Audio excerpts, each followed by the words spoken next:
Mis hermanos, vamos a trabajar esta mañana. Hemos venido hablando acerca del fundamento, de lo que significa tener a Cristo como nuestro fundamento. Quisiera pedirle que los que toman nota escriban este sería el título del mensaje o el tema sobre el cual vamos a trabajar, y es: la vida del cristiano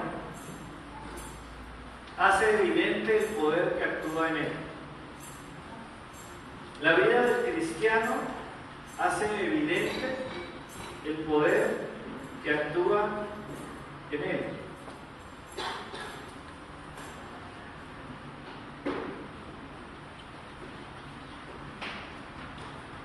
¿Cuánto tiempo llevas de conocer al Señor? ¿Cuánto tiempo llevas tú de caminar en ese camino? La Biblia,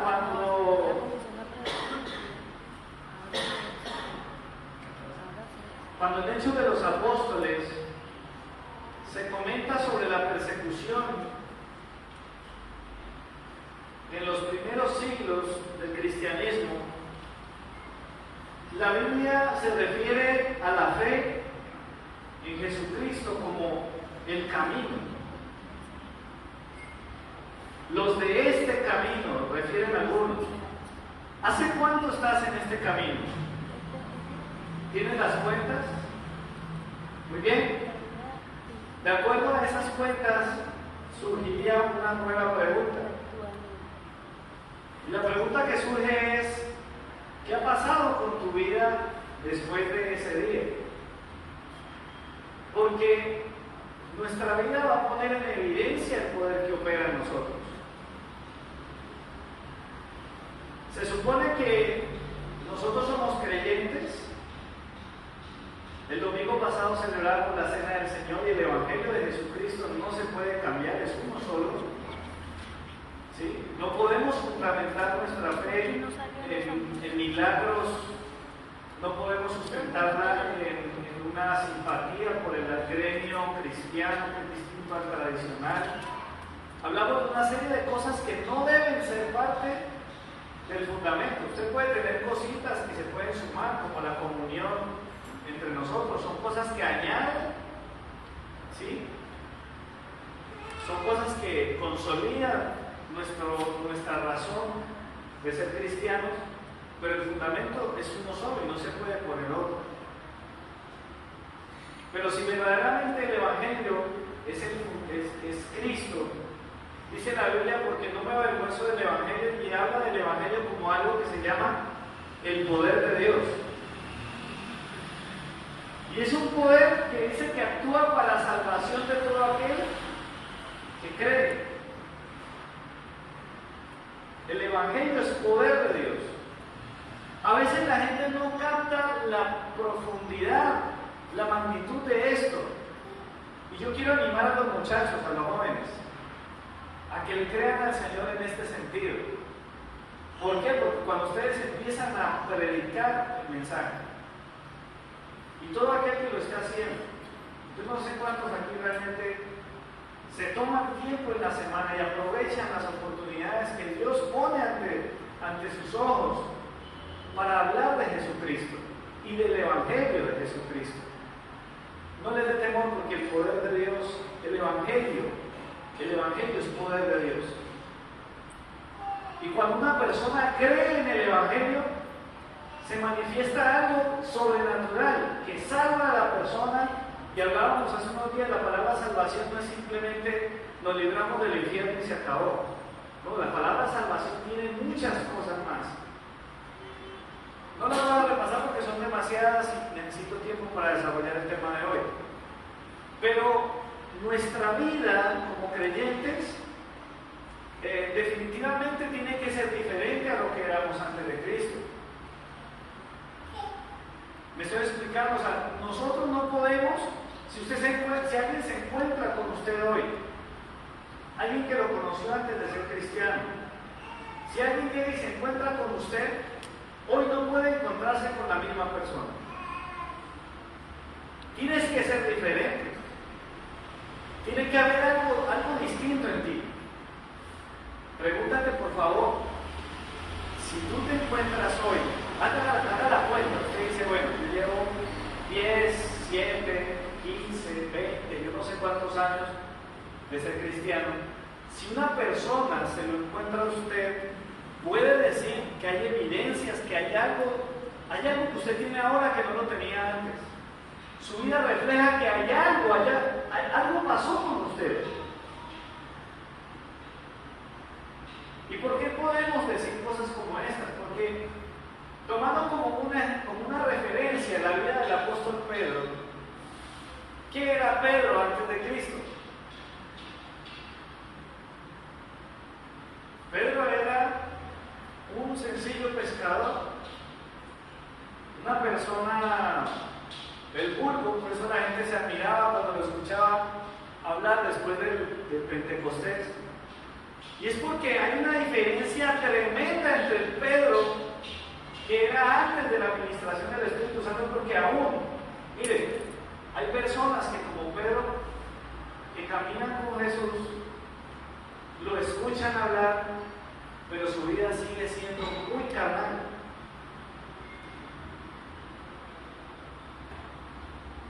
Ese Pedro era tremendo y andaba con su machete y era de los que decía, Señor Jesús, el que venga con usted se la tendrá que ver conmigo, y mejor dicho, sí.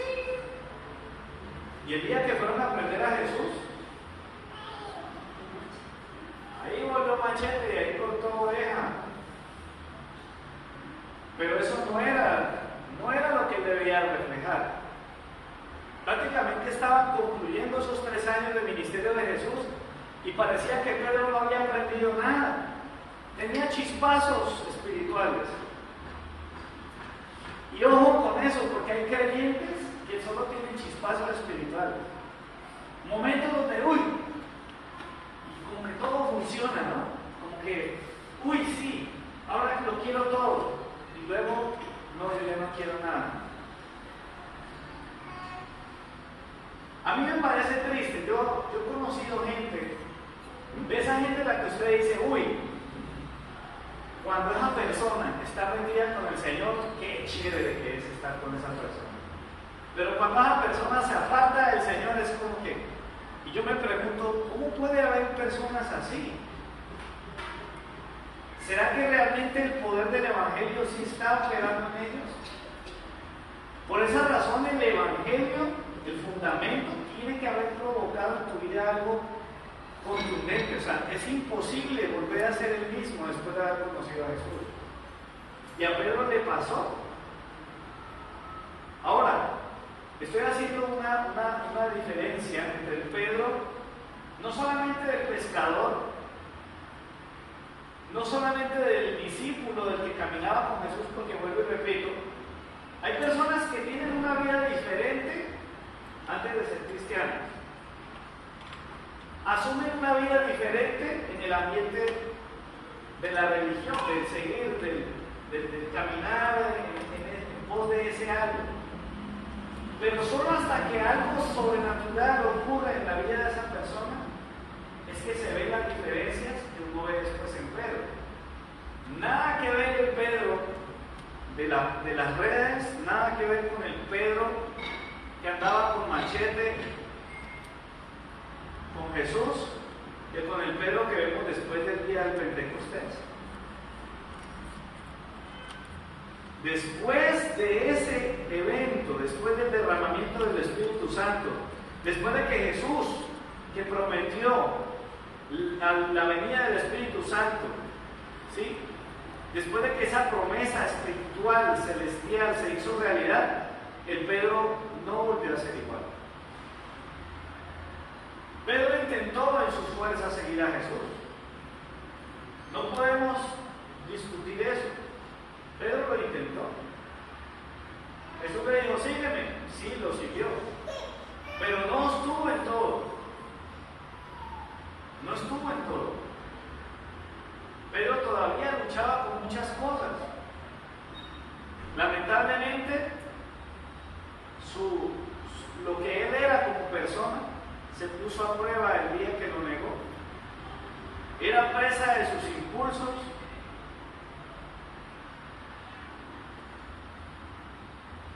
Y cuando tuvo que salvar el pellejo, pues hasta ahí llegó el Pedro que daría la vida por Jesús. Por favor, abra su Biblia en Hechos 4, porque el cambio en la vida de Pedro, lo que ocurrió en la vida de él, tiene todo que ver con este pasaje. Es un pasaje central que hemos venido trabajando a lo largo de varios días, de varias semanas. Es un pasaje trascendental.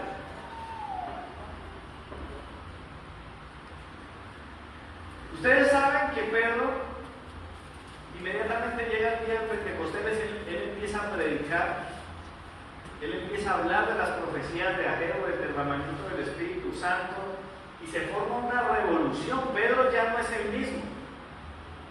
Pedro pasó de ser el tímido, envalentonado, ¿no? Porque cuando él estaba en su pandilla, era muy valiente, pero cuando lo cogieron solo ya le dio miedo.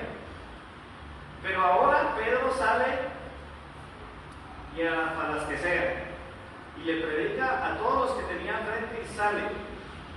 Y en una de esas va con su amigo Juan y ocurre un milagro de sanidad sobre una persona que tenía 40 años de ser cojo. Al cabo de ese milagro, a ellos los interrogan y dice el versículo 7, Hechos 4, 7. En este punto surge la pregunta que todos deberíamos hacernos, una de las preguntas. Capítulo 4, versículo 7 dice, y poniéndolos en medio les perdón. preguntaron. Ok, aquí está. Y poniéndonos en medio les preguntaron, ¿con qué potestad o en qué nombre habéis hecho vosotros esto?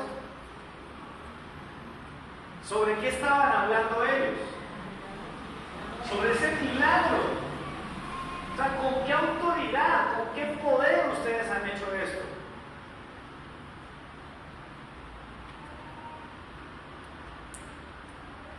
Pedro ya no es el mismo. Es interesante porque en estos pasajes Juan no interviene. El que habla es Pedro. Versículo 8. Entonces Pedro, y ahora Pedro, ¿cómo era? Lleno del Espíritu Santo. Lleno del Espíritu Santo, y arranca ese Pedro de la luz.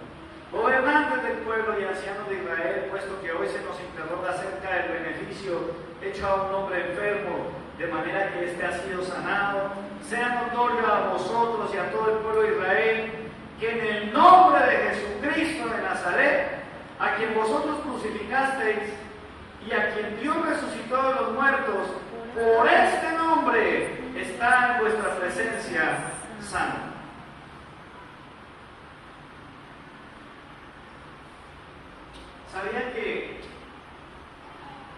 ¿Usted sabía que en usted está el mismo poder que Dios había derramado sobre Pedro? ¿Cuántos son conscientes? Es que no podemos pensar, como equivocadamente han pensado algunos, que lo que le pasó a los apóstoles se les acabó a los apóstoles. Hay corrientes de mentira que enseñan que las profecías y las lenguas y los milagros y muchas cosas se acabarán y literalmente están suponiendo que solamente a los apóstoles les pasaba eso. Pero el Espíritu Santo es el mismo. El Espíritu Santo que se derramó sobre Pedro es el mismo que se supone se ha derramado sobre usted. Si Cristo es el fundamento de su vida, si verdaderamente usted tuvo un encuentro con el Cristo de la cruz, si usted se sintió lo que hablábamos el domingo anterior, si usted experimentó ese momento de Dios, donde usted es consciente de su pecado, de la enorme misericordia y gracia que Dios pone delante de usted para ser perdonado, a través del sacrificio del Cordero inmolado en la cruz, si eso pasó, en usted está el Espíritu Santo. Y se supone que eso que hicieron Pedro y Juan, debemos hacerlo nosotros también.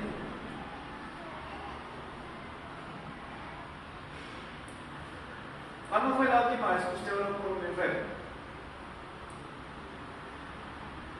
Yo le voy a decir algo, a mí me ha causado gracia algo, y es que estos últimos días el Señor me ha puesto a orar por muchas personas, en diferentes circunstancias, por sanidades y cosas parecidas.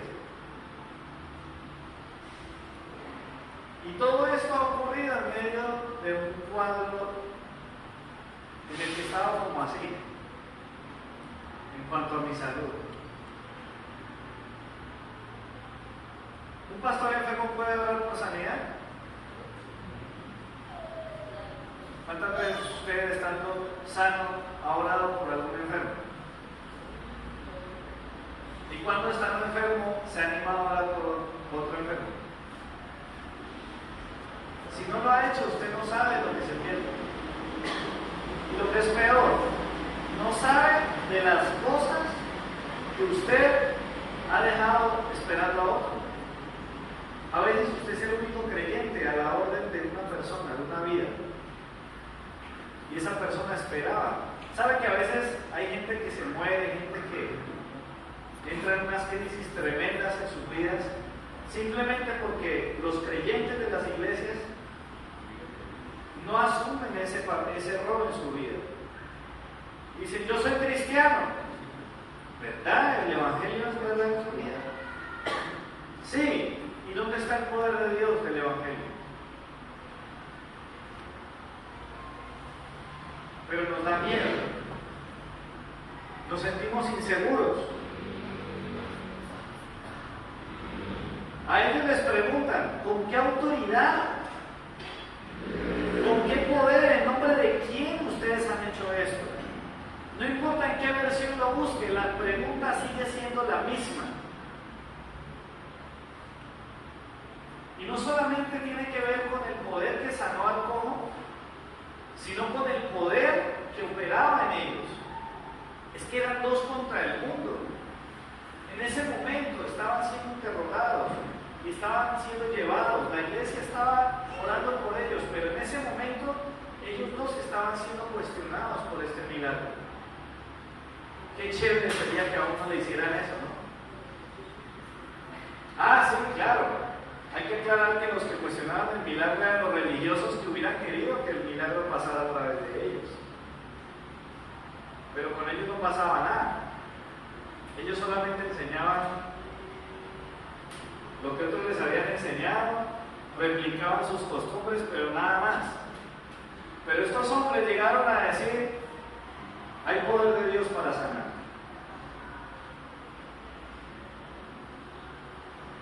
Tenemos mucho por hacer, pero no lo hemos hecho. Entonces, la vida del cristiano hace evidente el poder que actúa en él. No solamente por lo que Dios hace o ha hecho en tu vida, porque tú tienes que mostrarle a la gente, mira, es tremendo lo que Dios ha hecho en mi vida. Pregúntenle a mi esposa cómo soy yo después de que me entregue al Señor. Porque a veces el crédito no es, o sea, el que tú mismo lo digas no te da tanto crédito como que lo diga otro. Y hablo de la palabra crédito simplemente porque es una palabra que pude usar en ese momento, pero el crédito es del Señor. Que tú le puedas decir a alguien, vea, me interese cómo, ¿usted se acuerda cómo era yo? Pregúntele a mi hijo, ¿cómo soy yo ahora con él? Pregúntele a los vecinos, ¿quién soy yo ahora? ¿Usted se acuerda cómo era yo antes? ¿Cómo se ponía esa cuadra por culpa mía? Pregunte. Esa es una parte, pero ¿y el resto? La segunda parte se supone que en nosotros hay un poder superior. Hay muchas personas que quisieran preguntarle a Moisés, ¿qué se siente, Moisés, el día que cogiste esa vara y se convirtió en serpiente? ¿Cómo se siente mostrarle a un hombre poderoso que puedes tener lepra de un momento a otro y al mismo tiempo ser sano de un momento a otro. Moisés, cuéntame cómo se siente que el poder de Dios permita que tú extiendas tu brazo y se abra el mar. Si Moisés estuviera con nosotros, nos preguntaría qué se siente tener a Dios viviendo en tu corazón. Yo prefiero preguntarle a usted como cristiano de hoy, ¿qué se siente tener a Dios viviendo en tu corazón? ¿Qué se siente tener a Dios, la plenitud de Dios y su poder morando en ti? Es que nosotros a veces creemos que los antiguos, es que sí, los vemos como superhéroes, no hay duda de ello. ¿Sí? Uno ve al profeta de fuego, un Elías, solo frente a un montón de profetas contrarios de Baal. Y ver lo que pasó, Fairo, ¿no? Uno pensaría en esos personajes y wow, tremendo haber sido usado así, pero yo creo que todos ellos nos preguntarían a nosotros como cristianos hoy, contame qué se siente tener a Dios en tu corazón. Ellos no lo tenían así. En la antigüedad el Espíritu Santo venía de cuando en vez. Usted le pregunta a Sansón, yo no sé, pero de un momento a otro me entraba una fuerza y yo acababa con todos los enemigos. Pero después el Espíritu se iba y no podía ni decirle no a una filistea. Pero ahora nosotros tenemos al Espíritu Santo y no lo tenemos por un momentito, lo tenemos fijo en nuestro corazón. El poder. Ahora, eso se traduce para muchas cosas. Para muchas cosas. Porque está bien. Hay un denuedo, hay algo nuevo en Pedro. No solamente un poder que Dios usó a través de él para sanar, sino que hay algo que lo mantiene firme. Y le dicen a ellos, a ver, hagan el favor, no sigan con ese cuento pues. No hablen más, no sigan llevando esa... ustedes están revolucionando el mundo, no quiero que hablen más. Y estos son los que dicen, qué pena, pero no podemos callar. Leamos juntos este fragmento, por favor. En el mismo capítulo 4, leamos juntos el versículo 18. Dice, entonces los llamaron y les ordenaron que de ninguna manera hablaran ni enseñaran en el nombre de Jesús. Pero Pedro y Juan respondieron diciéndoles, juzgad si es justo delante de Dios obedecer a vosotros antes que a Dios. Versículo 20, porque no podemos dejar de decir lo que hemos visto y oído. Ellos entonces, después de amenazarlos, los soltaron, no hallando ningún modo caso, dice, de castigarlos, por causa del pueblo, porque todos glorificaban a Dios por lo que se había hecho, ya que en el nombre en quien se había hecho este milagro de sanidad, tenía más de 40 años. ¿Cuántos hicieron la tarea de leer lo que seguía? ¿Alguien la hizo? Bueno, uno. ¿Alguien más? Ay. Versículo 23. Ponga mucha atención a lo que vamos a leer, porque no podemos dormirnos en los laureles. Uno de los graves problemas que tenemos los creyentes en todo el mundo, los cristianos de todas las generaciones, es que nos dormimos fácilmente en los laureles. ¿Qué significa esa expresión? Usted tiene un momento de gloria y se quedó con eso, se estancó, consideró que eso era lo único y lo máximo en su vida y hasta ahí llegó. Grandes avivamientos, grandes movimientos de oración, grandes manifestaciones del Evangelio, multitudes, campañas de sanidades. La era de los evangelistas se terminó. Ya no se ve eso. Y a nosotros también nos pasa. Y quizás que esa época en la que usted no desaprovechaba el contacto con una persona no creyente y usted le hablaba, y usted a veces le daba ese impulso y se paraba en un bus y predicaba, y usted llegaba y no tenía problema en si alguien empezaba a hablar mal del cristianismo, usted se metía y usted hablaba. Esas épocas en las que usted decía, yo quiero ir y predicarle a alguien, Señor, muéstrame dónde está tu necesidad, parece que se hubiera extinguido. ¿Sabe cuál es la razón de por qué nosotros nos dormimos en los laureles? Es porque se nos olvida que nosotros dependemos del poder de Dios para todo. O sea, nosotros necesitamos de Dios. No podemos hacer las cosas en nuestras fuerzas. ¿Y sabe qué bello es? Que en los próximos versículos usted encuentra una comunidad, usted encuentra a unos apóstoles, a una iglesia que dice, sí, qué bueno que no se callaron, qué bueno que se mantuvieron firmes, qué bien que sanaron, qué bien que llevaron el Evangelio. Pero esto no termina aquí. Lea por favor conmigo, el versículo 23, dice, al ser puestos en libertad, ¿vinieron a quiénes? ¿A quiénes vinieron los discípulos? A los suyos, y les contaron todo lo que los principales sacerdotes y los ancianos les habían dicho. Ellos, al oírlo, alzaron unánime la voz a Dios y dijeron, miren qué oración tan tremenda, yo hasta de esto tengo pendiente un mensaje por predicar. Soberano Señor, tú eres el Dios que hiciste el cielo y la tierra y el mar y todo lo que en ellos hay, que por boca de David tu siervo dijiste, ¿por qué se amoquinan las gentes y los pueblos piensan cosas vanas? Se reunieron los reyes de la tierra y los príncipes se juntaron uno contra el Señor y contra su Cristo.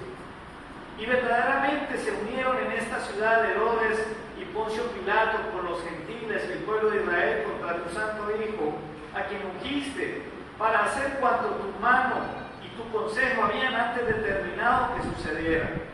Y ahora, Señor, mira sus amenazas y conceda a tus siervos que con toda valentía hablen tu palabra, mientras extiendes tu mano para que se hagan sanidades, señales y prodigios mediante el nombre de tu santo Hijo Jesús. Versículo 31. Y cuando terminaron de orar, el lugar en que estaban congregados tembló y fueron todos llenos ¿de qué cosa? Del Espíritu Santo, y hablaban con valentía. Amén. La palabra de Dios. La vida cristiana es una gran batalla. La guerra está ganada en el nombre de Jesús. El resultado final ya lo tenemos garantizado. Esta semana escuché una expresión que me gustó mucho. Nosotros tenemos sí una pelea con el diablo, pero esta pelea está arreglada porque ya hace rato nosotros fuimos declarados ganadores y vencedores.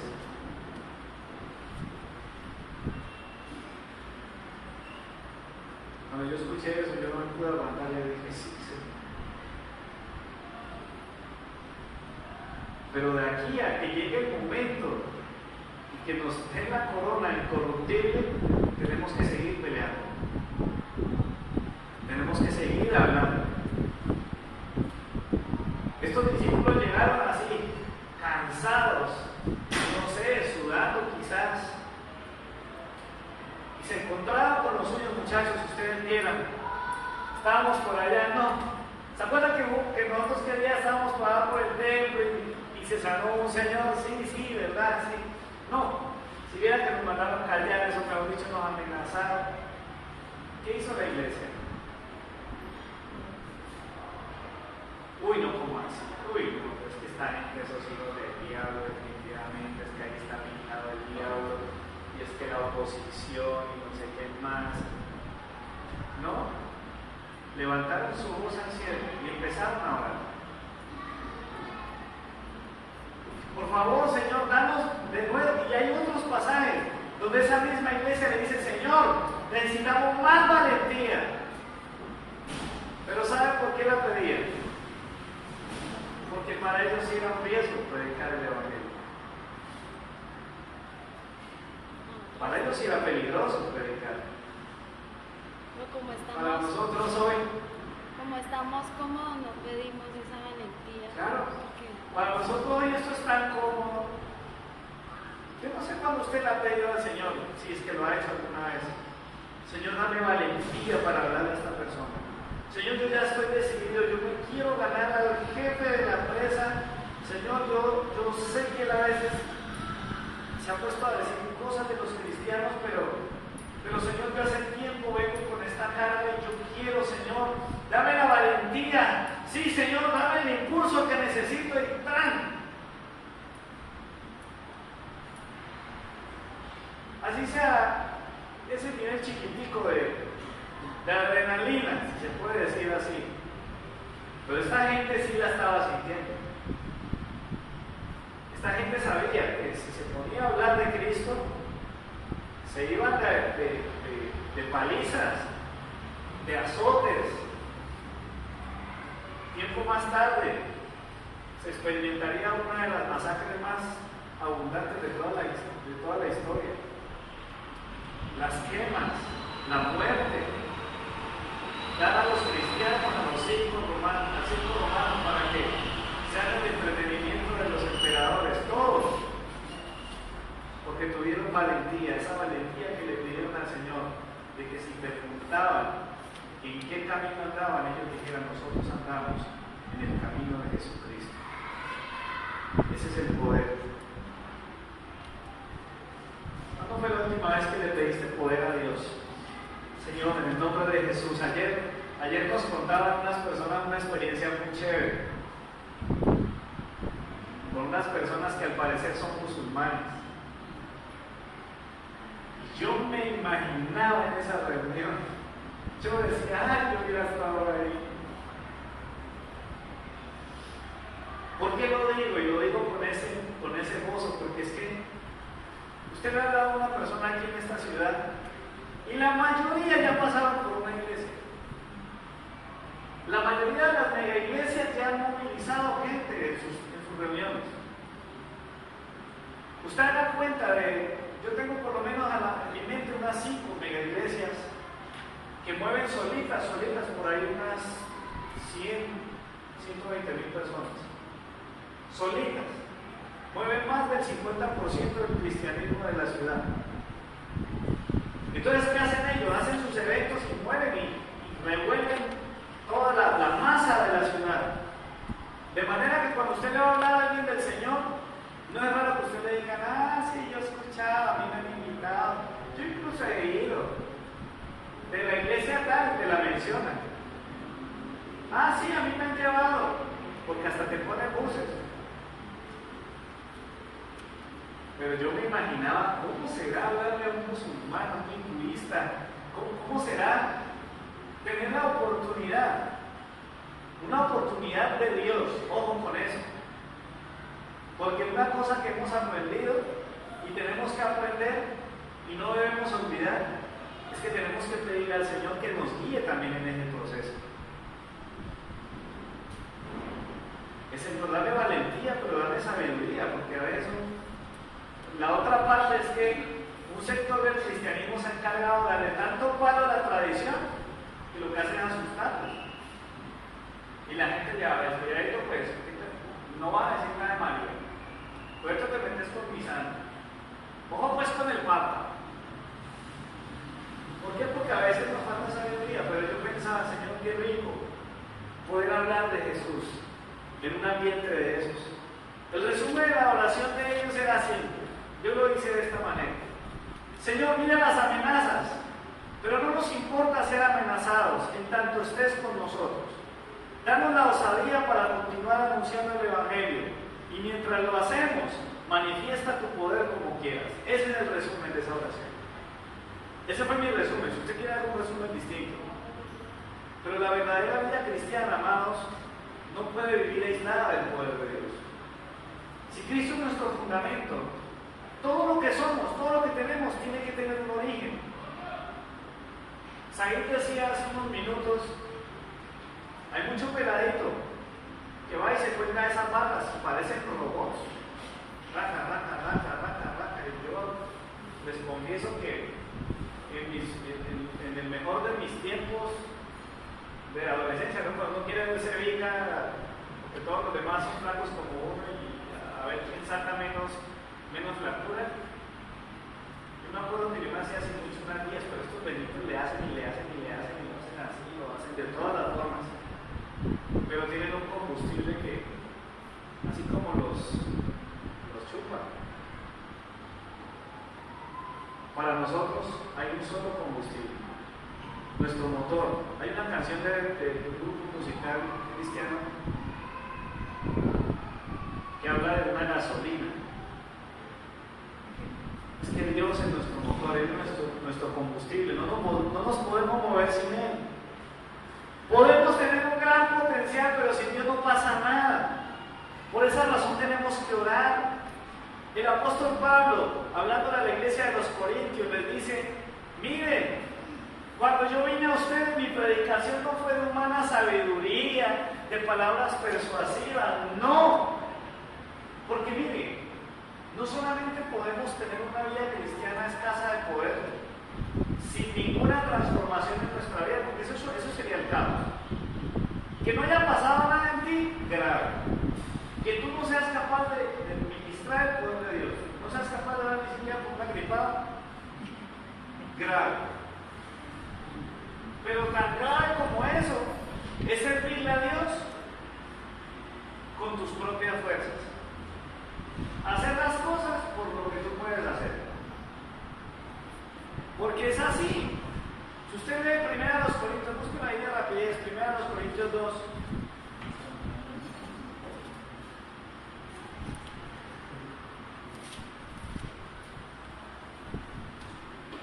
Versículo 1 dice: así que, hermanos, cuando fui a vosotros para anunciaros el testimonio de Dios, no fui con excelencia de palabras o de sabiduría, pues me propuse no saber entre vosotros cosa alguna, sino a Jesucristo y a este crucificado. O sea, nada más.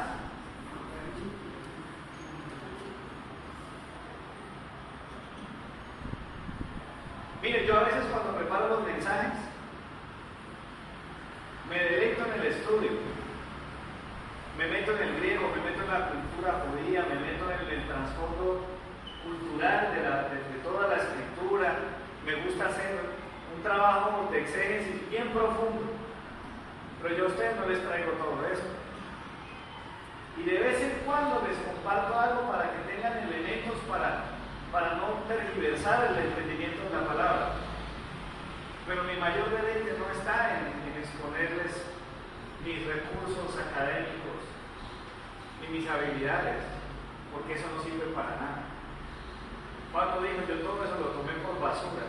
Para mí lo más importante es que la iglesia tenga a Cristo, que la iglesia respete a Cristo, que lo amemos y que demostremos ese amor con toda nuestra vida. Eso es todo. ¿Por qué? Porque podría hacer un curso de retórica, de oratoria. De hecho, yo estoy seguro que si a mí me califica un orador, me raja, porque sé que hay algunas normas de muchas cosas, de ademanes, del timbre de voz, del manejo del micrófono, de la mirada al auditorio. Yo no sé, quizás me iría mal, pero hermano, yo estoy seguro que Dios puede utilizar hasta el más torpe de los predicadores, que habla de Cristo para salvar a una nación.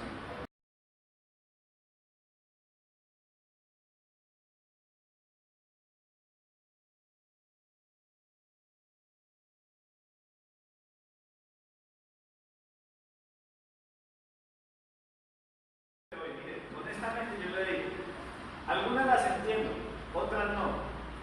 Algunas las comparto, otras no. Algunas me parecen relevantes y otras no. Pero la única palabra sobre la cual no dejaré de predicar y la meteré en todos mis mensajes, porque no se puede salir de ahí. No puedo dejar de hablar No puedo dejar de decir lo que he visto y oído. Es Cristo. Mire esto. Y mucha gente se mueve por esto. Dimensión. Vamos a una nueva dimensión. Necesitamos tener, escuchen, quiero que por favor me entiendan. Yo creo que las podemos utilizar, pero son palabras que a veces aparecen en los lenguajes para impresionar. Vamos a una nueva dimensión, una dimensión de fuego. Tenemos que pasar a tener una mentalidad de reino. Yo no sé, son frases. Activar, yo no sé, por ejemplo, esa palabra activar, yo con esa palabra yo lo he hecho mucho. ¿Cuántos quieren que se active el poder de Dios en sus vidas? Y hay personas que pasan al frente y creen que uno tiene como el... Actívalo. Eso no tiene que ver conmigo. Yo no lo veo así. Perdóname si usted no cree que lo recibió, cree que se le activó. En su fe, manténgase así creyendo. Pero en lo que a mí respecta, yo estoy seguro que eso es una combinación de dos cosas. El amor que Dios tiene por usted y el amor que usted tiene por Él. En esa relación no es posible que haya ausencia de poder. Tiene que haber algo. Algo tiene que pasar en nuestra vida. Hay lugares donde el tema es la manipulación. Por eso nos toca muchas veces los pastores. Les decía, en estos días un pastor hizo un viaje y le tocó que hacer varias escalas. Y en cada escala le preguntaban, ¿usted qué hace? Soy pastor. De los de Piraquive. No. Varias veces. Y al final le tocó decirle al último, ya porque se acordó y se cansó del tema, ¿usted qué hace? Soy pastor, pero no de los de Piraquive. ¿Por qué? Porque hay manipulación. Si uno quisiera manipular, si usted deja la iglesia, o si usted deja de diezmar, y si usted le falta el respeto a su pastor, le viene una maldición. Pues yo estoy seguro que hay muchas cosas que Dios no va a bendecir. Pero yo no lo voy a manipular con eso. Si usted quiere respetar al Señor, lo respeta. Si no quiere, no lo respeta. Si usted quiere honrar a Dios con sus bienes, lo honre. Si no quiere, no lo honre. Si usted quiere bendecir a su pastora, lo quiere hacer, hágalo. Y si no quiere, no lo haga. Pero yo no voy a... Olvídese, pues, que el ministerio funciona así. Y hay gente que le funciona. Pero tarde o temprano no se revienta. Hermanos, tenemos dos opciones. ¿Cuántos recuerdan la historia del rey Saúl? Sí, hay alguien que la recuerda. Es la historia del primer rey que tuvo Israel. Un rey que llegó al trono no porque Dios hubiera querido que así fuera, sino porque el pueblo lo pidió y Dios permitió que estuviera ahí. Un tipo absolutamente increíble. Lo único que tenía era pinta de rey, estatura de rey, y la votación de un pueblo que dijo, uy, encima de los hombros de este hermano no hay ninguno. Este es, agámosle. Y fue una persona que nunca tuvo a Dios. Le voy a dejar una tarea para la casa. ¿Cómo así? ¿Verdad? La clave estaba así. Anótelo por ahí en un ladito para que lo tenga de referencia. Primero Samuel 15:15. Acuérdense de los partidos de fútbol. 15:15.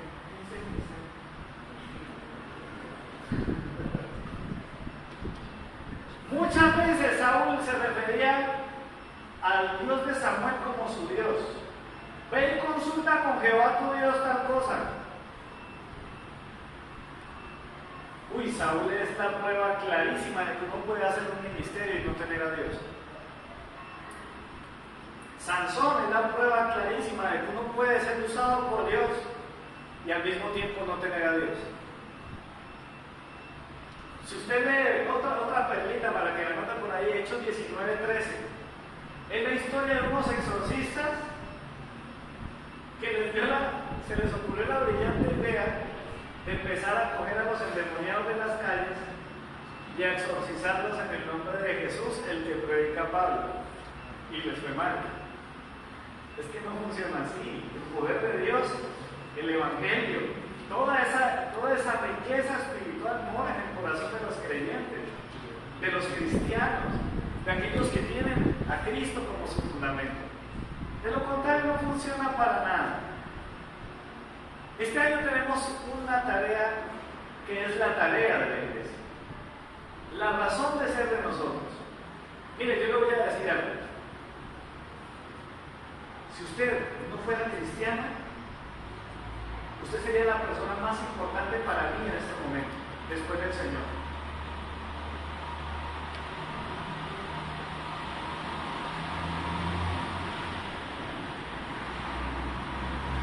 La pregunta del millón es esta: ¿será que todos pensaríamos lo mismo? Si yo fuera el no cristiano aquí, después del Señor, ¿quién sería la persona más importante para la iglesia de Cristo? Debería ser yo. Cristo vino a entregar la vida por los perdidos. ¿Cuántos perdidos hay aquí que fueron salvados? ¿Qué tal que Dios hubiera dicho no? Yo primero vengo por los buenos, por los sanos, los que no necesitan médico. No, eso fue clarísimo. La prioridad son los perdidos. Y nosotros tenemos la meta. Espero en el nombre de Jesús a Él que no se canse.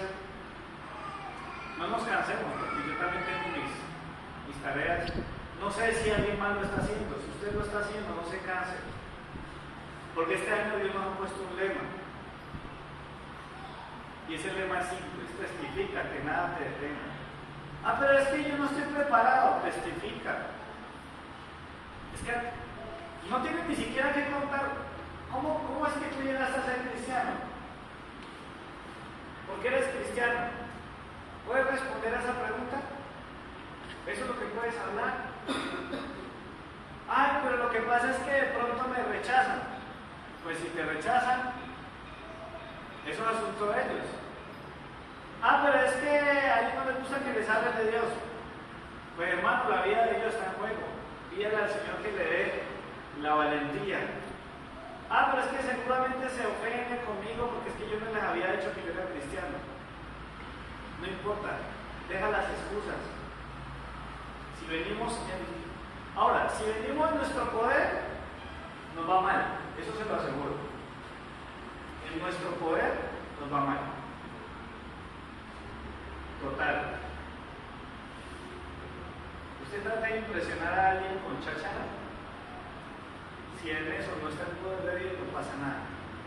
Pero una persona llena del Espíritu Santo le puede decir a otros: ¿sabes?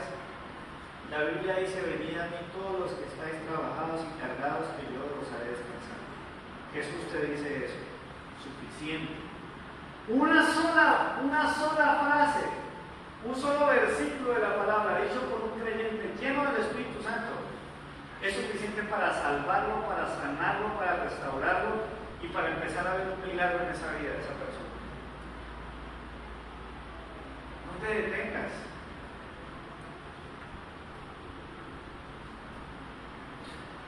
Y si no has arrancado, pues arranca. Porque uno le puede decir este lema al que están dando: testifica, que nada te detenga. Sí, yo estoy en el proceso, yo estoy haciendo. Pero ¿qué tal cuando una persona ni siquiera arranca? ¿Cuándo fue la última vez que le hablaste a alguien del Señor?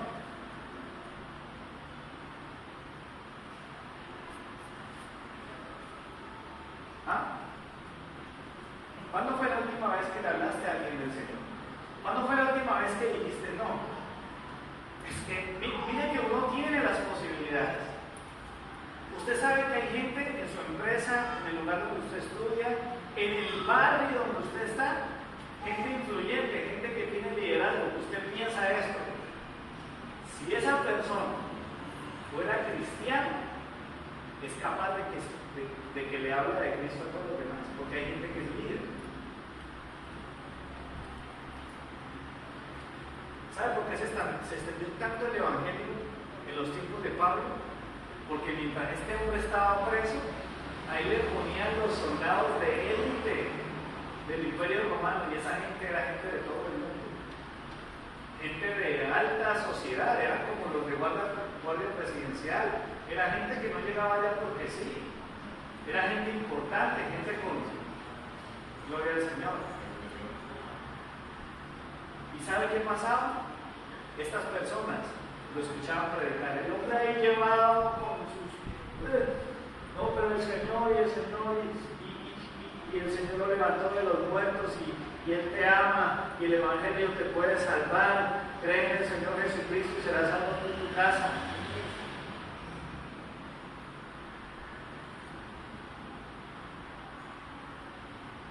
¿Sabe que necesitamos una guardoquita para predicar? Ya necesito poder. Nos toca cantar como Wilson Mayoma para poder predicar. ¿O será que podemos hacer lo que tenemos que hacer ahora?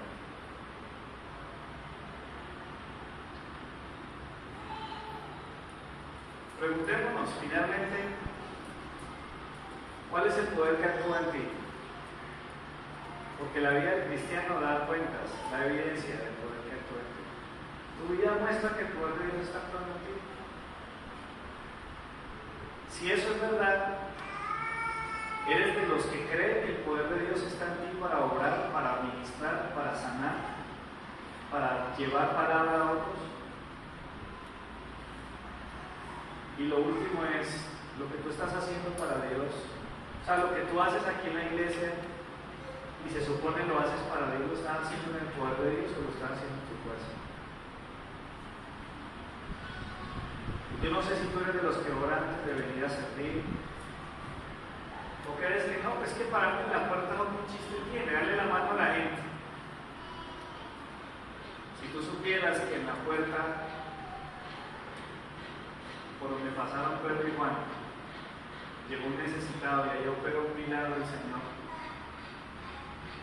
Y Dios puede hacer lo mismo contigo. Puede llegar alguien ahí al lugar de la entrada de nosotros. Y Dios te puede usar a ti para obrar una sanidad, un milagro. Si tú supieras, si fuéramos conscientes, el poder de Dios se haría ver en nosotros de una manera que ustedes nos imaginamos. No dejaríamos de ver sanidades, de milagros. Pero lo mejor es que no dejaríamos de ver gente entregándose al Señor. Gente decidida a cambiar, porque encontraban a Cristo.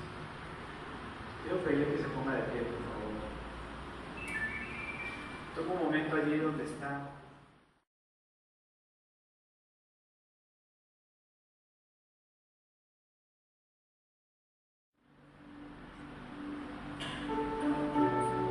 Señor, yo no puedo seguir caminando contigo y mantenerme igual.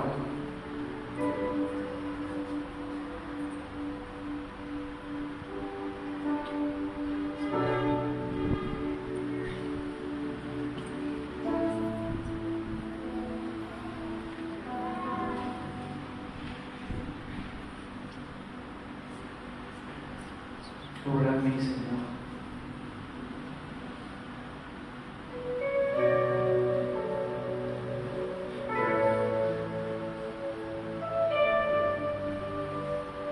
Ven en mi vida, Señor.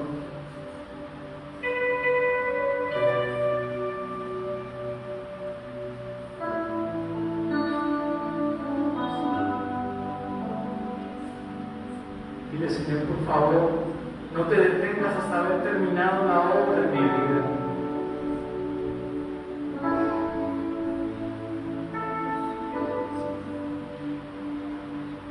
No te detengas, Señor, hasta haber acabado tu obra.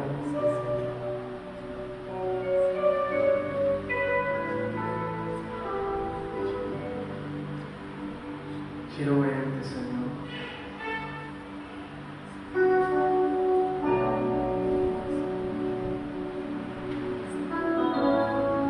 quiero ser más de los que escuchan los testimonios de gente que tú usas. Escucho cómo Dios usó a una persona X o Y,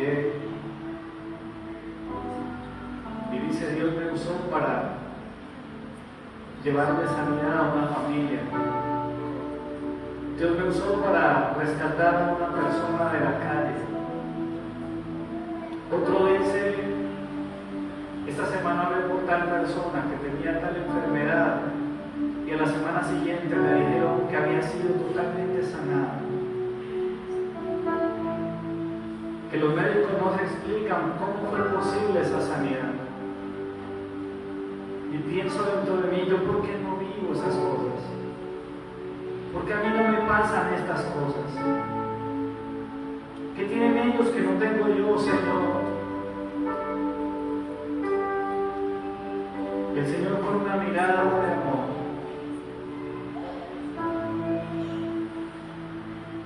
solamente te dice: entrégame tu corazón. Porque si mi evangelio está dentro de ti posa el poder del universo, mi poder.